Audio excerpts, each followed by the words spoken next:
안녕하십니까. 그대가 보살입니다. 서감입니다. 인생에서 큰 행운을 맞이한 적이 있습니까? 대박이라고 하지요. 물질보다는 귀인을 만나거나 훌륭한 가르침을 만나는 일은 어떻습니까? 부처님법 만나기가 매우 어렵다고 합니다. 백천만겁을 지나도 인연이 없으면 부처님법을 만나기가 어렵다고 합니다. 우리는 지금 부처님법을 만났습니다. 또 간음경을 배우니 큰 행운입니다. 간센보살을 만나는 일은 대박입니다. 단지 그 법을 나의 것으로 만드는 것이 중요하다고 하겠습니다. 그것은 간센보살 칙명입니다. 간센보살 칙명으로 간센보살의 마음을 이어받고 자비와 지혜를 이루어서 이 세상을 행복하게 만드는 것입니다. 그러면 당신은 새롭게 태어납니다. 당신은 간세음보살입니다. 서감스님의 그대가 보살입니다는 간음경을 바탕으로 간세음보살이 주는 메시지를 공부하는 시간입니다. 그럼 오늘도 지난 시간에 이어서 간세음보살의 가르침 속으로 들어가 보겠습니다.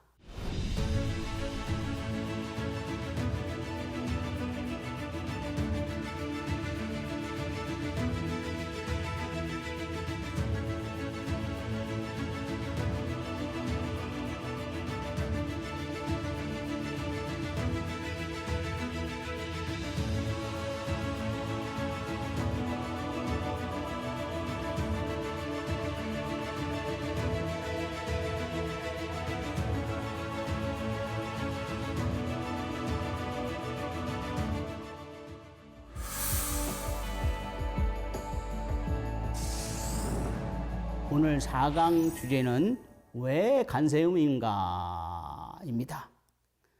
간세음보살 이하인연 명간세음. 간세음보살은 무슨 인연으로 간세음이라 합니까? 사실 간세음의 원명은 아발로키테스바라입니다. 아발로키테스바라.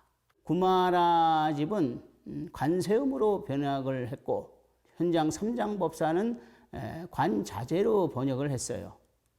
관세음은 자비적인 측면이 강한 것이고 관자재는 지혜적인 것이 강한 것이에요. 그래서 관세음은 자비의 경전이고 반야신경은 지혜의 경전입니다.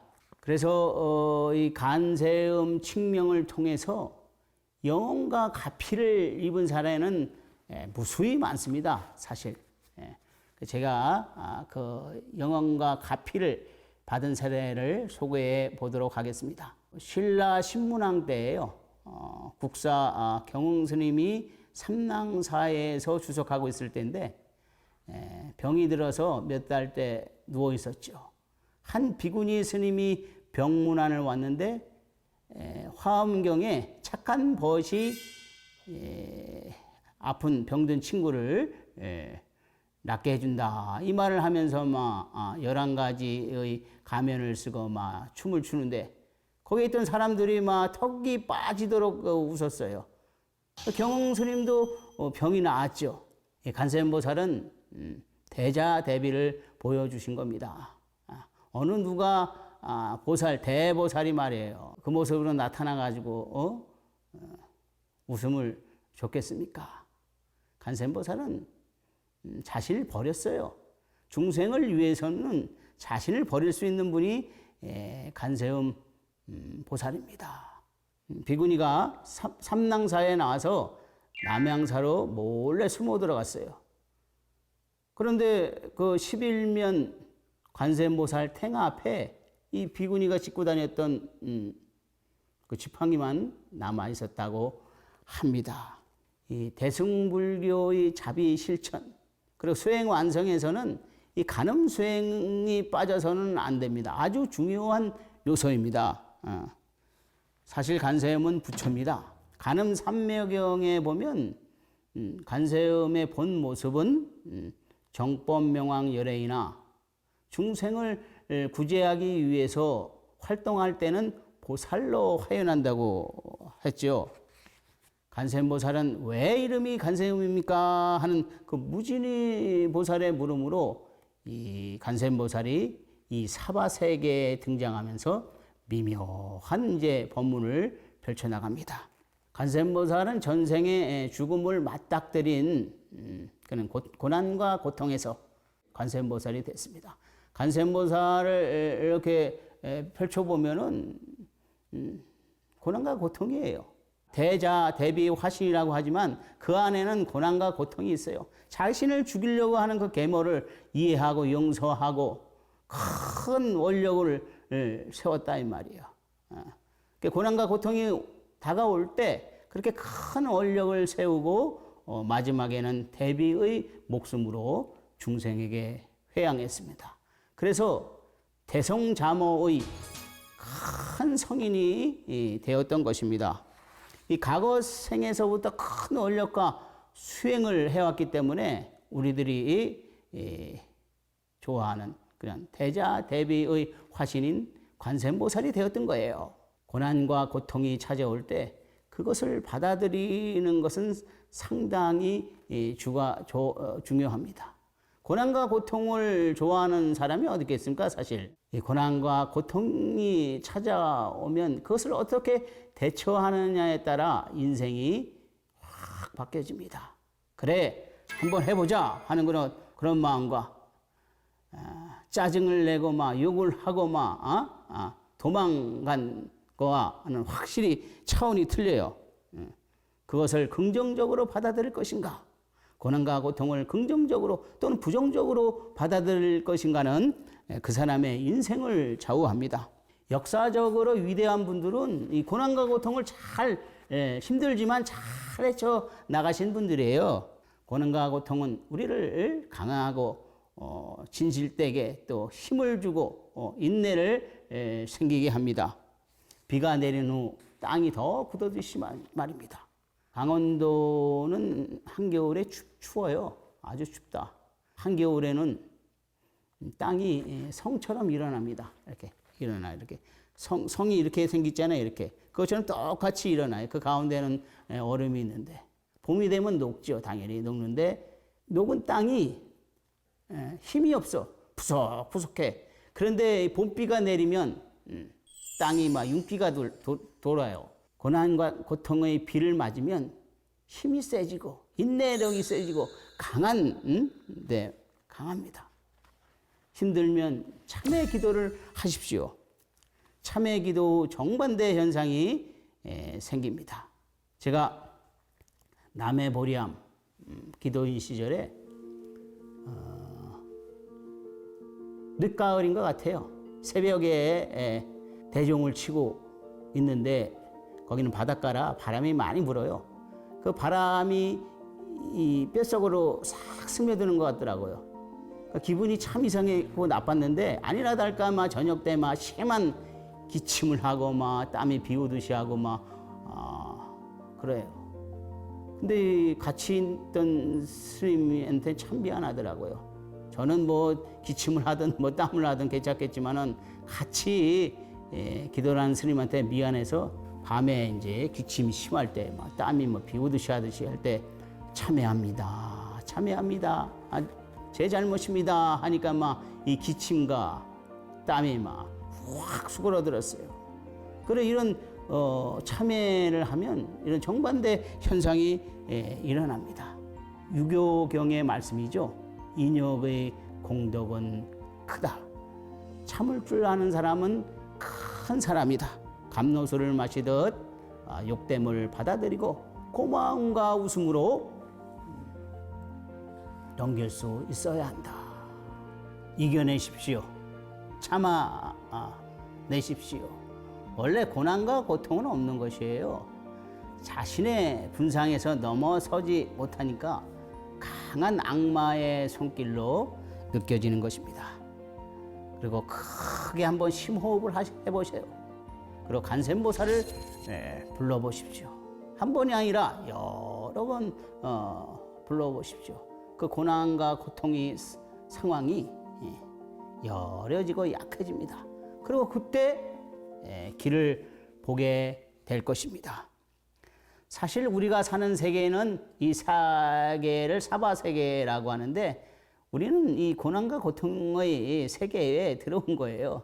고난과 고통이 없을 수는 없습니다.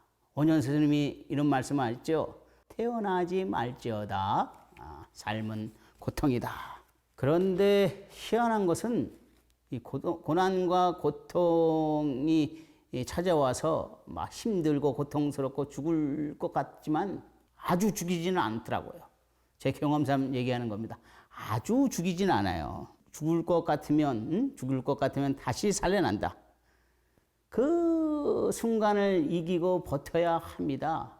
그래야 이겨내는 것이죠. 이기고 버티면 어느 순간 모든 것이 제자리를 찾아 들어가고 결국 원하는 것을 얻을 수 있어요.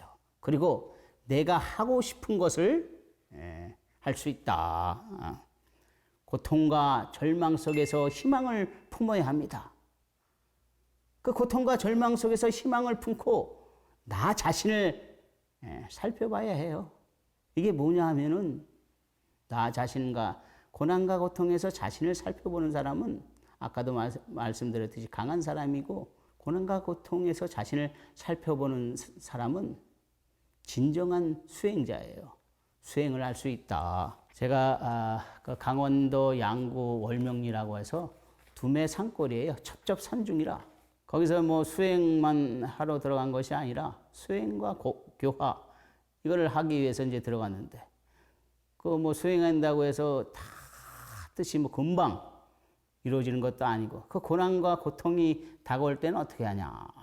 사명산이라고 해요. 그 산 이름이 이제 사명산인데 거기를 이제 올라갑니다. 가팔라요. 가팔라 가지고 뭐 운동이나 했겠습니까? 뭐 밤새도록 막 목탁 두드리고 막 자선한다가 앉아 있고 막 그러는데 그 기어 올라가요. 기어 올라가다 보면 이제 상 준턱에 이렇게 해서 앞을 탁 바라보면 이 산이 몇 겹으로 둘러쳐 뺑뺑뺑 이렇게 둘러치고 보면 이야 하고 다시 뭐 희망을 품고 내려오고 또 안 돼.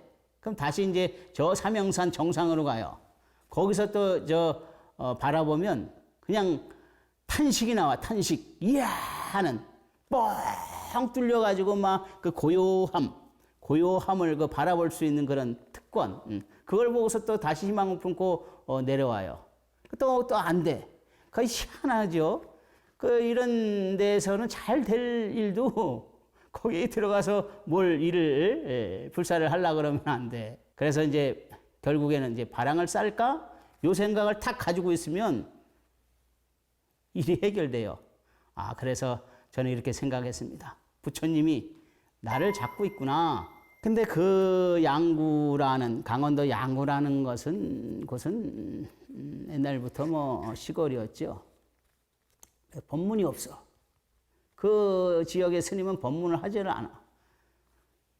이거 참 어려운 거지만은 초하루도 없어요. 초하루라도 불자들이 안 찾아와요. 그 절에는. 법문 들을 생각도 않고. 그런데 어떻게 난 법문을 해야 되고 뭐 어떻게 사람을 모았냐 말이에요.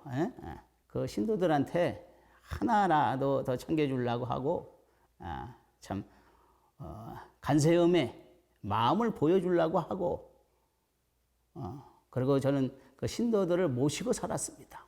저는 신도들한테 절대로 절을 받지 않아요. 지금은 이제 그분들이 이해를 하지만은 처음에 절 받지 않는 것도 이해를 못 하시더라고. 이런 교리를 가르쳤겠습니까? 그분들한테? 아니요. 교리 수준은 아니다. 바로 직접으로 들어가야 되겠다 해서 신법을 얘기했어요. 신법을 얘기했는데 그분들이 알아듣겠어요? 몰라. 그런데 그때부터 빠지지 않고 나오시더라고. 이상한 것은 빠지지 않고 나오시는데 그러니까 시간이 지나고 세월이 지나니까 이제 알아들어. 본인 스스로 뭐 깨달았다고 하는 분도 계시고 그리고 이 마음병, 정신병 증세가 점점 약해지고 없어지더라고요. 신법의 메시지구나. 신법의 힘이구나. 마음심. 마음법을 가르쳐야 합니다. 뭐 물론 교리나 이런 것도 중요하지만 경전도 중요하지만 신법을 가르쳐야 돼요. 이 고난과 고통을 이겨내면 마음은 보상을 해줍니다. 안 해주는 것 같죠? 보상을 해줘. 어떤 보상을 해주냐?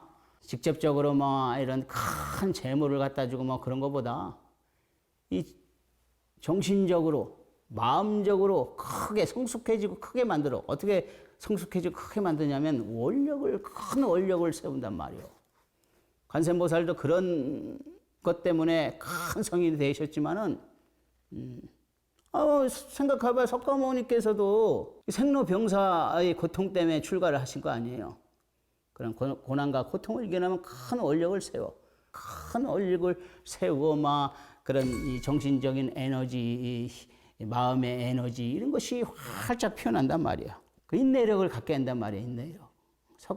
성공의 첫 번째 조건이 인내력에 참아서 이겨내는 거예요. 뭐 한순간에 뚝딱 하는 것이 아니에요. 모든 것은 지키고 이기고 버텨내는 자만이 이기는 것입니다.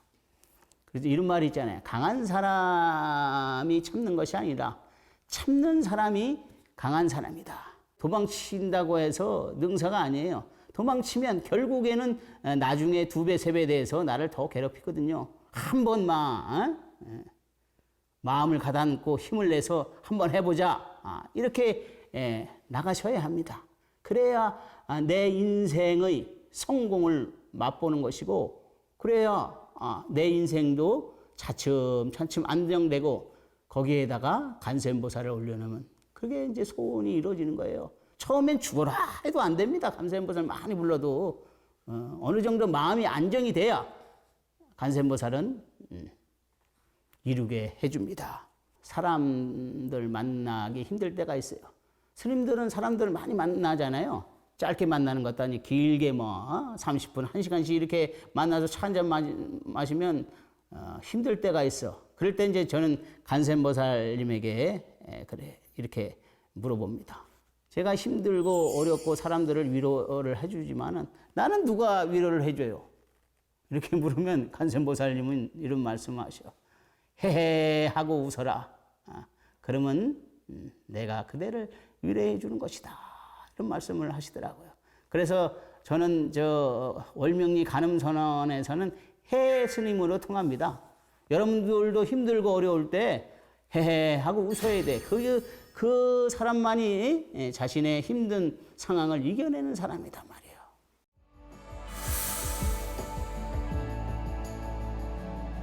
관세음보살의 대자비를 아십니까? 관세음보살의 대자비를 아는 것은 받아본 사람만이 알 것입니다. 저는 관세음보살과 인연이 없으면 이 세상 사람이 아닐 수도 있었어요. 그만큼 힘들었을 때가 많았습니다. 그의 가피위실력은 어떻게 말로써 표현할 수 없고 형용할 수가 없습니다. 파란만장한 인생을 살았다는 것을 산전수전, 공중전을 치렀다 그러죠. 저는 산전수전, 공중전, 관세음보살 전까지 치른 사람입니다. 관세음보살에게 나는 정당하다, 잘했다, 내 뜻을 굽히지 않았어요. 그런데 결과는 처참히 KO패 당했습니다. 근데 희한한 것은 진짜 살려주더라고요. 몇 날 며칠을 힘이 쫙 빠져서 누워있는데 살려주고 나서 큰 선물을 주더라고요. 저는 관세음보살에게 큰 은혜를 받았습니다. 이번 생에 관세음보살의 은혜를 꼭 갖고 싶습니다. 오늘은 제4강 왜 관세음보살인가로 공부해 왔습니다. 서감스님의 그대가 보살입니다를 통해 이 소중한 인연 속에서 내 안에 관세음보살을 만나고 스스로 관세음의 마음으로 살아가는 존재가 되어서 세상에 자비의 빛을 전하시기를 바랍니다. 다음 시간에는 제5강 부처님의 답변을 주제로 강의를 하겠습니다. 오늘도 귀한 시간 함께 해주셔서 감사합니다.